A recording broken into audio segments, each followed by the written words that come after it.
Karthik Deepa serial நாளைக்கு ஒரு சூப்பரான எபிசோடு வந்திருக்கு. கார்த்தி வந்து சவாலில் ஜெயிச்சிட்டாங்கன்னு சொல்லலாம். ஆல்பத்தை வந்து ரிலீஸ் பண்ணிட்டாங்க. ஸ்கிப் பண்ணாமல் ஃபுல் வீடியோ கேளுங்க. செம ஆப்பு வச்சுட்டாங்கன்னு சொல்லலாம் நம்ம சிதம்பரத்துக்கு. கார்த்தி வந்து பாடுறத வந்து தீபா பாடுறத வந்து ரசித்து கேட்டுக்கிட்டு இருக்காங்க. அப்போன்னு பார்த்து ஃபுல் பாட்டும் வந்து பாடி முடிச்சிடுறாங்க. இங்கே வந்து செம குரலாக இருக்குன்னு எல்லாரும் வந்து கைத்தட்டி முடிக்கிறாங்க பாட்டு பாடி முடித்தோடனே. அடுத்த செகண்ட் வந்து ஆல்பம் எப்படி இருக்குது அப்படின்னு ராஜா கிட்ட கேட்டோன்னா, மாப்பிள்ளை இப்போ ரிலீஸ் பண்ணால் கூட வேறு லெவலில் ட்ரெண்டிங் ஆக போகுது. நிச்சயமாக நம்ம தான் வந்து கம்பெனி வந்து பூஸ்ட் ஆக போகுது. சிதம்பரத்துக்கு செம ஆப்பு, இத்தனை நாள் நம்ம வெயிட் பண்ணது செம ஒர்த்து அப்படின்னு சொல்கிறாங்க. ஸ்னேகா, என்ன நீங்கள் எதுவுமே பேசாமல் இருக்கீங்க சார்? சொல்கிறதுக்கு என்ன சார் இருக்குது? அவங்க இத்தனை நாள் வந்து நம்ம வெயிட் பண்ணதுக்கான குரல் வந்து ஒர்த்தான குரல் தான். அதனால தான் நீங்கள் இவ்வளோ வெயிட் பண்ணீங்கிறது இப்போ கூட என்னால் புரிஞ்சிக்க முடிஞ்சிச்சு. நான் நினச்சி கூட பார்க்கல இன்றைக்கே நம்ம ஆல்பம் முடிச்சிருவோம் அப்படின்ட்டு.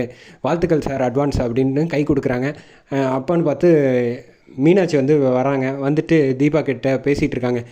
என்ன தீபா, இன்னும் நல்லபடியாக ஒரு வழியாக பாடி முடிச்சிட்ட போல், வாழ்த்துக்கள், செமையாக இருந்துச்சு தெரியுமா? இந்த வாழ்க்கை வந்து உனக்கு அப்ரிசியேஷன் வந்து நீ இதை கண்டினியூ பண்ணணும்னு தான் நானும் நினைக்கிறேன். எப்படியும் நீங்கள் வந்து பாடுற மாதிரி ஆகிப்படும், என்ன முகத்தை மட்டும் காட்ட முடியாமல் ஆகிடும் அப்படின்னோன்னா, இல்லைக்கா நான் இனிமேல் பாட போகிறதே இல்லை, மறுபடி பாடுனேன்னு வச்சுக்கோங்களேன், மறுபடியும் பரிதா போட்டுட்டு வந்து தேவையில்லாமல் பிரச்சனையில் மாட்டணும், அதனால் வந்து இதோட போகிறோம் அப்படின்னு முடிவு பண்ணிட்டேன் அப்படின்னு சொன்னான். இங்கே பாரு தீபா, இந்த பாட்டு வந்து நிச்சயமாக ஹிட் ஆக போகுது. கார்த்தி உன்னை வந்து நிச்சயமாக உன் வாழ்க்கையை வந்து மென்மேலும் உயர்த்த போகிறான். அதை வந்து யாராலும் தடுக்க முடியாது. நீ வேணால் பொறுத்திருந்து பாருன்னு மீனாட்சி சொல்கிறாங்க. அதே சமயத்தில் கார்த்தி அங்கே வந்துடுறாங்க. வந்தோடனே, ரொம்ப நன்றிங்க, எனக்காக வந்து இவ்வளோ பெரிய கஷ்டத்தில் வந்து நீங்கள் வந்து பாடி கொடுத்ததுக்கு நான் என்னைக்கும் நன்றி கடன் பட்டிருக்கேன் அப்படின்னோடனே, பரவாயில்ல சார், என் குரலை வந்து நான் தான் உங்களுக்கு நன்றி சொல்லணும், நீங்கள் எனக்கு சொல்ல வேண்டிய அவசியம் கிடையாது. ஏன்னா என் குரலை வந்து எல்லாருக்கும் தெரியப்படுத்தணும்னு நீங்கள் போராடினீங்கன்னு பார்த்தீங்களா சார், அதுக்காக மட்டும்தான் நான் பாடினேன் அப்படின்னோடனே, இந்த ஒரு தடவை தாங்க, அடுத்த ஆல்பத்துக்கெலாம் இப்படிலாம் கஷ்டப்பட்டு இன்றைக்கே வந்து பாடி ஆகணுங்கிறதெல்லாம் நான் சொல்ல மாட்டேன். இது வந்து என்னோடய ஈகோ வந்து நான் சிதம்பரத்தை ஜெயிச்சாக்கணுங்கிறதுக்காக உங்களை வந்து ரொம்ப கஷ்டப்படுத்திட்டேன் அப்படின்னு சொன்னோன்னே, பரவாயில்ல சார், உங்கள் நல்ல மனசுக்காக தான் நான் வந்து பாடினேன் தவிர இனிமேல் என்னை வந்து பாடுறதுக்கு கூப்பிடாதீங்க அப்படின்னு பட்டுன்னு சொல்லிடுறாங்க. என்ன இப்படி சொல்லிட்டீங்க அப்படின்னு கேட்குறாங்க நம்ம கார்த்தி. ஆமாம் சார், ஏதோ வந்து என்னால் வந்து உங்கள் கௌரவம் காப்பாற்றணுங்கிறதுக்காக மட்டும்தான் பாடினேன் தவிர எனக்கு மேற்கொண்டு பாட விருப்பம் இல்லை அப்படின்னு. நீங்கள் அப்படி சொல்லாதீங்க, இன்றைக்கி ஆல்பம் ரிலீஸ் ஆகிறது வந்து நிச்சயமாக உங்கள் வாழ்க்கையை வந்து தலையெழுத்து எல்லாத்தையுமே மாற்றணும், உங்கள் பிரச்சனையிலேருந்து கூட இது விடுவிக்கிறதுக்கு உண்டான வழியை வந்து வகுக்கும், அதனால் தைரியமாக இருங்க அப்படின்னோடனே, சரி சார் நான் வரேன் அப்படின்னு சொல்லிட்டு கிளம்பி போயிடுறாங்க. போயிட்டு ட்ரெஸ் மாற்றி சேஞ்ச் பண்ணிவிட்டு சாரியில் வந்து தீபா வந்துட்டுருக்காங்க. வந்துட்டுருக்கப்போ வந்து கரெக்டாக ராஜா வந்து கேட்குறாங்க, ஆமாம் என்ன நீங்கள் வராமல் விட்டுட்டீங்க அப்படின்னோடனே, இல்லை நான் கோயிலுக்கு போயிருந்தேன் அப்படின்னா, ஓ நம்ம கம்பெனியில் வந்து பூஜை செய்கிறதுக்கெல்லாம் வந்து நல்லா இருக்கணும், ஆல்பம் ஹிட் ஆகணுங்கிறதுக்காகலாம் பண்ணுற ஒரு எம்ப்ளாயியை நான் பார்த்ததே இல்லை அப்படின்னோன்னா, என்ன இதெல்லாம் என்கரேஜ் பண்ண மாட்டானே கார்த்தி, என்ன திடீர்னு என்கரேஜ் பண்ண, என்கிட்ட சொல்லிட்டு தான் போனாங்க. ஓ அப்படியா, சரி சரி அப்படிங்கிறாங்க. சரி போய் வேலையை பாருங்கள் அப்படின்னா, கார்த்தி வந்து நல்லபடியாக முடிஞ்சிருச்சு அப்படிங்க, வாழ்த்துக்கள் சார், நீங்கள் சவாலில் ஜெயிக்கணுங்கிறது என்னோடய ஆசை அப்படின்னோடனே, சரி நீங்கள் போய் உட்காருங்க அப்படின்ட்டு கார்த்தி இப்படி போகிறாங்க. ரெண்டு பேரும் கண்ணு பார்த்துக்கிறாங்க. பார்த்து முடிச்சுட்டு அடுத்தது வந்து மிக்சிங் எல்லாம் ரெடி பண்ணிக்கிட்டு இருக்காங்க. ஃபைனல் மிக்சிங் மட்டும் பண்ணி முடிக்க போகிறாங்க. அப்போன்னு பார்த்து ஒரு மோஷன் போஸ்டர் வந்து யூடியூப்பில் வந்து லான்ச் பண்ணுறாங்க. அதை பார்த்துட்டு வந்து அதிர்ச்சி ஆகிறாங்க. ஐஸ்வர்யாவும் சிதம்பரமும் அந்த பக்கமும் இந்த பக்கமும் ஃபோனை பார்த்துட்டு, என்ன லான்ச் பண்ணுறான் சிதம்பரம் அப்படின்னு கேட்டானா, அவன் சும்மா வந்து என்ன பாடணுன்னே தெரியாமல் ஒரு ஆளை வச்சு ஏதாவது பண்ணியிருப்பான், ஏன்னா சவால் விட்டுட்டோம்ல, அதுக்காக ஏதாவது காமெடி பண்ணிக்கிட்டு இருப்பான், அதை பற்றி பெருசாக எடுத்துக்க வேணாம் அப்படின்னோடனே, இல்லை 12 மணிக்கு ரிலீஸ் பண்ணுறேன்னு சொல்லியிருக்கானே ராத்திரி அப்படின்னு.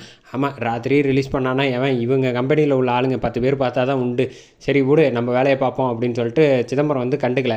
அதே சமயத்தில் வந்து இங்கே வீட்டில் உள்ளவங்க வந்து எல்லோரும் வந்து பார்த்து சந்தோஷப்பட்டுக்கிட்டு இருக்காங்க.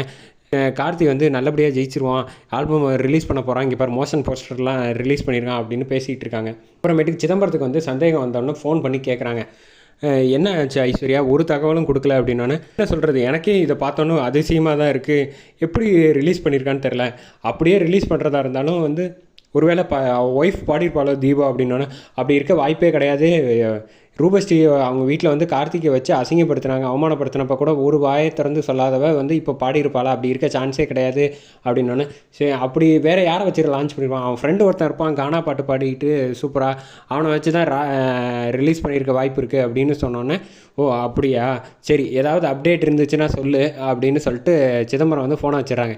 ஒன்றுத்துக்கு உதவலை, வாய்ஸ் சாப்பிடாளுக்கு தான் இவெல்லாம் லைக் அப்படின்ட்டு நக்கல் பண்ணிகிட்டு இருக்காப்புல அவங்க கூட பிஏ கூட பேசிக்கிட்டு. அப்போன்னு பார்த்து இங்கே 12 மணி ஆக போது கரெக்டாக வந்து கார்த்தி வந்து பாட்டை வந்து லான்ச் பண்ணிடுறாங்க. ட்ரெண்டிங் யூடியூப்பில் வந்து ட்ரெண்டிங் ஆகணும்னா ஒரு கொஞ்சமாவது வரணுமே, 1000 வியூஸ் 2000 வியூஸாவது வரணுமே அப்படின்ட்டு நக்கல் பண்ணிகிட்டு இருக்காங்க ஐஸ்வர்யா. இது கூட வராது, இவங்களுக்கெல்லாம் எதுக்கு இந்த பில்டப்பு அப்படின்னு சொன்னோன்னே கரெக்டாக வந்து ஆல்பம் வந்து ரிலீஸ் பண்ணிட்டாங்க. நம்ம கார்த்தி வீட்டில் உள்ளவங்க எல்லாரும் பார்த்துட்டு சந்தோஷப்பட்டுட்டு இருக்காங்க. இந்த தகவல் வந்து கரெக்டாக சிதம்பரத்துக்கு போகுது. அவன் வந்து பல்லவிங்கிற வாய்ஸை வச்சு ரிலீஸ் பண்ணிட்டான் சார் ஆல்பமே அப்படின்னோடனே, என்னது ஆல்பம் ரிலீஸ் பண்ணிட்டானா, எப்படி நடந்துச்சு அப்படின்ட்டு கண்ணு விரித்து பார்க்குறாப்புல நம்ம சிதம்பரம் அதிர்ச்சி ஆகி, ஆஹா இந்த பாட்டு வந்து எப்படி இருக்குன்னு கேட்டு பார்ப்போமே அப்படின்ட்டு ஃபோனை எடுக்கலான்ட்டு பார்க்குறாங்க. பார்த்தா மாதிரி கரெக்டாக ஒரு நாள் முன்னாடியே சொன்ன வாக்குப்படி வந்து கார்த்தி வந்து ரிலீஸ் பண்ணிட்டாங்க. இதை வந்து எதிர்பார்க்க முடியாமல் சிதம்பரம் வந்து அதிர்ச்சியாகி நிற்கிறாங்க. அந்த பக்கம் ஐஸ்வர்யாவுக்கும் செம அதிர்ச்சியாக இருக்கு. கார்த்தி செம மாஸ் பண்ணிட்டாப்புலன்னே சொல்லலாம்.